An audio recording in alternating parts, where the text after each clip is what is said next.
Bonjour, bienvenue sur ma chaîne, moi c'est Chloé. Ici on parle budget, planification des agendas avec le système des enveloppes. Aujourd'hui je voulais parler de l'enveloppe vide. Donc je vais vous donner mes solutions, mais avant tout je vais déjà vous donner des raisons pour que vous compreniez le pourquoi cela vous arrive, pour déjà pouvoir y remédier et ensuite viendront à la fin de la vidéo les solutions. Donc restez connectés. La première raison qui peut vous amener à vous retrouver avec des enveloppes vides, c'est une mauvaise gestion de votre budget mensuel. On en revient toujours à la fameuse feuille de budget mensuel. C'est la base, je vous le dis à chaque fois, mais c'est vraiment ça. Il faut que vous preniez le temps de revoir, de même recommencer votre budget des 3 derniers mois et de le revoir point par point pour vous rendre compte de qu'est-ce qui cloche dans chaque catégorie. Parfois, on oublie des sorties, on oublie de noter les factures annuelles. C'est pour ça que c'est important de les noter avec la date d'échéance et de les reporter directement sur les mois à venir. Vous le faites dès le début, comme ça, chaque mois qui va venir, vous aurez déjà la facture qui sera notée dans les charges variables. C'est vraiment important de revoir votre budget. Il faut le refaire tous les mois de toute façon, mais quand il y a vraiment des petits soucis qui reviennent, il faut recommencer depuis le début, parce que parfois vous pouvez partir sur des mauvaises bases, en tout cas vous pensez que vous êtes bien, et en fait non. Il y a une mauvaise gestion, puis elle va perdurer tant que vous ne trouvez pas le petit grain de sable qui coince. Ensuite, une autre raison, c'est le fameux montant disponible. Si ce fameux montant disponible, il est mauvais, c'est-à-dire, je vous le dis souvent, le montant disponible, c'est pas vous qui le choisissez, c'est lui qui s'impose à vous, toujours par rapport à la feuille de budget. Entrée, moins sortie, on n'oublie pas de se payer en premier, est égal le montant disponible. Mais comme je viens de le dire, si votre budget il est un peu faussé, si vous avez oublié des sorties, donc les factures annuelles ou bien alors une facture qui n'était pas bien notée parce que justement, dès le début du mois, vous devez vraiment prendre toutes vos paperasses, toutes les factures, les noter, pas oublier celles que vous avez payées en ligne et après vous devrez les payer soit avec vos enveloppes. En fait, il faut vraiment tout tracer, toutes vos dépenses. Et c'est comme ça que votre budget sera juste. Si vous oubliez une facture, une dépense, ou vous la projetez mal, en fait, votre budget est faux. C'est un leurre. Et du coup, le montant disponible sera aussi un leurre. Vous allez vivre le mois avec, j'ai envie de dire, un faux salaire. Donc, c'est vraiment important. C'est pour ça qu'on peut penser que tout va bien, mais en fait, tout va mal. Et quand tout va mal, ou en fait, pas top, et ben c'est là que, pendant le mois, on a des couacs. Il n'arrive pas par hasard. À part si vraiment il y a une fête surprise, il y a un pot de départ qui n'était pas prévu, on vous le dit la veille, et que vous n'aviez pas du tout budgétisé ça dans vos catégories, ça c'est vraiment des éléments extérieurs qui arrivent comme ça. Mais quand c'est récurrent, et puis qu'il ne se passe rien d'exceptionnel, enfin qu'il n'y a rien d'extérieur qui vient chaque mois en vous disant oui, bon ben ce mois-ci il ne manquait plus qu'il y avait ça, il y avait ça, il y avait ça, c'est pas de ma faute entre guillemets, c'est extérieur à ma situation et à ma routine. Là, j'ai envie de dire, ok, mais quand c'est vraiment, vous faites toujours la même chose, il ne s'est rien passé, il n'y a pas eu d'anniversaire, il n'y a pas eu de fête, enfin, il n'y a rien eu d'exceptionnel, et que souvent, vous avez des enveloppes vides, il faut prendre sur soi et revoir. Donc, je reviens au montant disponible. Pourquoi il peut être complètement leurré? Comme je vous l'ai expliqué, les entrées et les sorties doivent vraiment être justes. Ensuite, l'idée, le conseil, la règle d'or, je vous ai fait de toute façon une vidéo là-dessus, sur le montant disponible également, c'est de se payer en premier. Seriez-vous un petit peu trop gourmande sur ce fameux montant? Oui, il faut faire une épargne pour soi-même, mais soyez aussi, déjà par rapport à votre budget, bienveillante avec vous-même. Je vous dis tout le temps, peu importe le montant, ce qui compte, c'est de partir dans la dynamique de se payer en premier. Si vous êtes un peu trop gourmande parce que vous avez à cœur de tout de suite épargner, ça ne servira à rien si ensuite dans le mois vous vous retrouvez avec une enveloppe vide puis que vous devez venir repiocher dans votre compte épargne. Évidemment, on comprend tout de suite que vous aviez été trop gourmande. Ce qui compte vraiment, l'essentiel, c'est de faire sans moi avec ces enveloppes. Et si vous avez le bon montant disponible, vous allez faire votre mois avec vos enveloppes. Et à la fin du mois, si tout va bien, vous allez pouvoir épargner sur vos enveloppes. C'est-à-dire qu'il va vous rester de l'argent dans vos enveloppes que vous allez pouvoir du coup mettre sur votre compte épargne. Alors si c'est juste ça, ben, tant mieux pour vous, c'est pas un gros souci de changement. Si c'est à revoir tous les mois précédents puis tout repiocher, ça prendra plus de temps. Oui, c'est un peu contraignant, mais franchement, ça vaut la peine. Autre raison qui peut vous amener à mal, c'est le dispatching ensuite dans les enveloppes. Si vous n'avez pas bien dispatché votre montant disponible, alors déjà de 1, si c'est pas le bon, ben évidemment, de toute façon, rien ne va aller ensuite. Mais si c'est le bon, on part du principe que votre budget il est OK. Le montant disponible, il est OK aussi. L'épargne que vous êtes mis de côté, vous êtes payé à vous-même, elle est OK. C'est-à-dire que ça ne fait pas un dérèglement dans votre budget. Et l'autre souci, c'est le dispatching. Est-ce que dans vos enveloppes, vous êtes cohérente par rapport à vos catégories, au montant que vous mettez dans chacune de vos catégories? Pour trouver le montant dans chaque catégorie, c'est toujours par rapport à votre budget. Quand on débute le système des enveloppes, on prend justement les 3 derniers mois, puis on regarde combien on dépensait dans chaque catégorie. Et donc, c'est censé être ce montant-là. Mais tout dépend de votre objectif de départ. Ce montant, il devra être baissé, il devra être ajusté. Si l'idée, c'est de sortir d'un découvert, de sortir du rouge, d'épargner plus, vous ne pouvez pas rester avec les mêmes dépenses. On est bien d'accord. Donc déjà ça, il faut être aussi un petit peu plus drastique, baisser au fur et à mesure, hein, pas du jour au lendemain passer à, je dis comme ça, un budget course de 500, et puis vous dites, bon, maintenant je me lance, il faut que je sois à fond, et je mets 350. Ça risque d'être évidemment beaucoup trop compliqué, et du coup, ben, vous allez vous dire, j'y arrive pas, mais en fait non, c'est que vous avez été beaucoup trop drastique, il faut faire petit à petit, parce qu'il y a tout un travail aussi de gestion des repas, gestion des courses, qui doit se faire aussi en amont.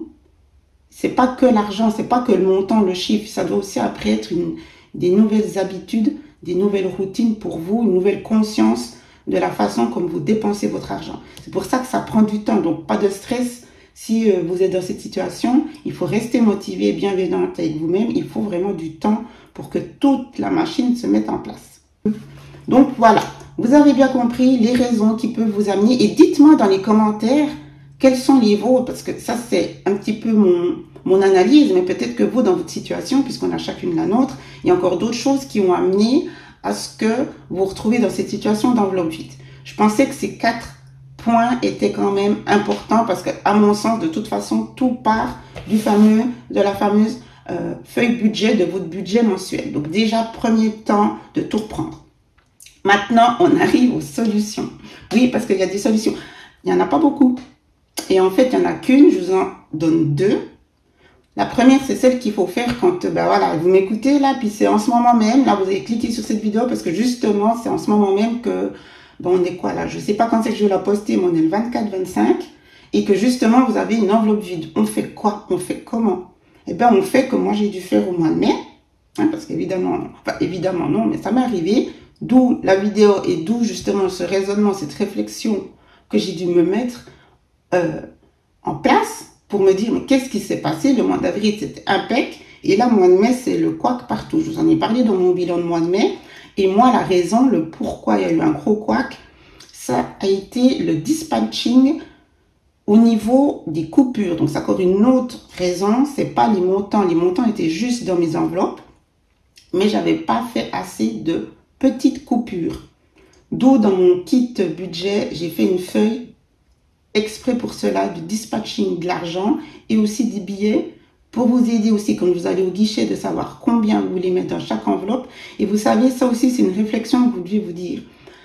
Il y a des habitudes qu'on a par rapport à nos dépenses. Et si on met que des grosses coupures, puis qu'on aurait besoin justement dans cette catégorie-là, par exemple pour les enfants, pour leur argent de poche, de leur donner que 10 francs ce jour-là, puis vous avez que des grosses coupures, vous allez tout d'un coup vous dire, mais mince, il faut que je prenne dans une autre enveloppe où j'avais 10 francs.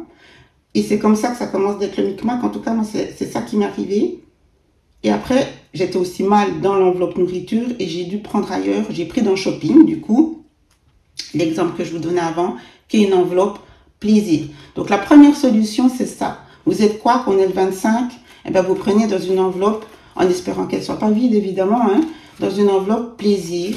Par exemple, si vous avez fait une enveloppe cadeau, puis qu'effectivement, ben, il n'y a pas d'anniversaire, il n'y a rien jusqu'au 31, jusqu'au 30, eh ben, vous prenez ces 20 francs pour faire finir votre mois, par exemple, pour nourriture ou parce qu'il faut vous. Voilà. Ça, c'est la solution immédiate, logique, parce que pas le choix. Mais elle n'est pas bonne. Elle n'est pas bonne, cette solution. Ça peut arriver, il faut être bienveillante avec vous-même. Les débuts sont pas toujours simples, mais il faut vraiment pas prendre ça comme une solution déjà, ou comme une routine en vous disant, bon, c'est pas grave, je sais que j'ai mes enveloppes plaisir, si ça coince dans les enveloppes essentielles, j'irai piocher. Sinon, ça sert à rien de faire le système des enveloppes. Là, vous mettez à mal tout le fonctionnement et le bienfait, les bénéfices de ce système. Ça peut arriver, mais franchement, repartez des pourquoi j'en suis arrivée là. La deuxième solution, et pour moi, c'est celle que j'ai mis en place directement et qui pour moi est la meilleure, mais n'hésitez pas dans les commentaires à partager les vôtres, hein, c'est de vous créer une enveloppe SOS. Donc, vous voyez, j'ai carrément fait une nouvelle catégorie pour ça, avec un petit mot de motivation et ma fameuse phrase, mon fameux leitmotiv du ça va aller. Et donc ça, c'est mon enveloppe justement secours pour des situations que je me le souhaite plus, mais en même temps, voilà, c'est la vie, on ne sait jamais ce qui peut arriver. Donc c'est ma petite enveloppe secours. Il me semble que j'avais mis 40 francs. Oui, j'ai mis 40 francs. J'ai pu me le permettre aussi parce que j'avais bien épargné et j'avais un bon montant au début de mois. Et j'ai décidé de mettre moins en épargne, donc en payant en premier, pour justement mettre de l'argent dans cette enveloppe-là.